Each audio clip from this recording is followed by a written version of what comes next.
Ryan, நீ order பண்ண monitor வந்திருக்கு. இந்தா. வீடியோ எடுத்துக்கிட்டு இருக்கேன், நடுவில் வந்து பேசிக்கிட்டு இருக்கியே.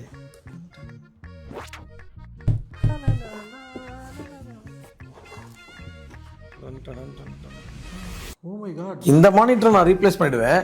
ஆனா வெறும் உடஞ்ச டிவியை வச்சு ஒருத்தர் மில்லியனர் இல்ல பில்லியனர் ஆனாருன்னு சொன்னா உங்களால நம்ப முடியுதா? எஸ், நம்ம திருச்சியை சேர்ந்த ஒருத்தர் தாங்க. யூஎஸ்ல ஒரு கம்பெனில ஒர்க் பண்ணிட்டு எப்பா இதுக்கு மேல எல்லாம் போதும்டா அப்படின்னு இந்தியா கிளம்பி வந்துடலான்னு அவரோட திங்ஸ் எல்லாத்தையுமே இன்க்ளூடிங் அவருக்கு ரொம்ப பிடிச்ச டிவியும் சேர்த்து பேக் பண்ணி ஒரு லாஜிஸ்டிக்ஸ்ல சென்ட் பண்றாரு. அண்ட் இந்தியா வந்ததுக்கு அப்புறம் அவர் அனுப்புன திங்ஸ் எல்லாம் கரெக்டா இருக்கான்னு செக் பண்ணிட்டு இருக்கும் போது தான் கவனிச்சாரு அவர் அனுப்புன ஒரு டிவி உடஞ்சு 2 வந்திருக்குன்னு. சரி என்ன பண்றதுன்னு தெரியாம கஸ்டமர் கேர் கால் பண்ணி பேசலான்னு பார்த்தா லைனே போகல.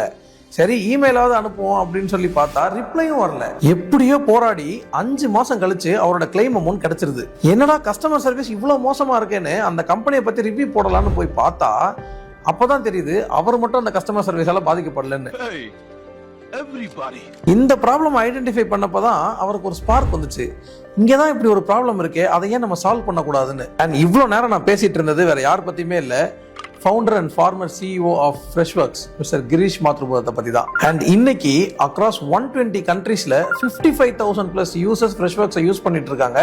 அண்ட் அந்த கம்பெனியோட வேல்யூவேஷன் மட்டும் 3.87 பில்லியன் அப்ராக்சிமேட்டா இருக்குன்னு சொல்றாங்க. அன்னைக்கு மட்டும் அவர் ஃப்ரஸ்ட்ரேட் ஆகி நம்ம ப்ராப்ளம் சால்வ் ஆனா மட்டும் போதும் அப்படின்னு நினைச்சிருந்தாருன்னா இன்னைக்கு ஃப்ரெஷ்வொர்க்ஸ்னு ஒரு கம்பெனியே உருவாயிருக்கு. அண்ட் இன்னைக்கும் அவங்களோட ஃபிளாக்ஷிப் ப்ராடக்டான ஃப்ரெஷ்டெஸ்ட்ல ட்ரையல் சைன் அப் பண்ணி பாத்தீங்கன்னா query about my broken டிவின்னு ஒரு சாம்பிள் டேட்டா இருக்கும். இன்ஸ்பைரிங்ல நெக்ஸ்ட் டைம் உங்களுக்கு உடஞ்ச பார்சல் எதனா வந்துச்சுன்னா அதுக்கான சொல்யூஷனை தேட ஆரம்பிங்க. ஹூ நோஸ், நெக்ஸ்ட் மில்லியனர் இல்ல பில்லியனர் நீங்களா கூட இருக்கலாம்.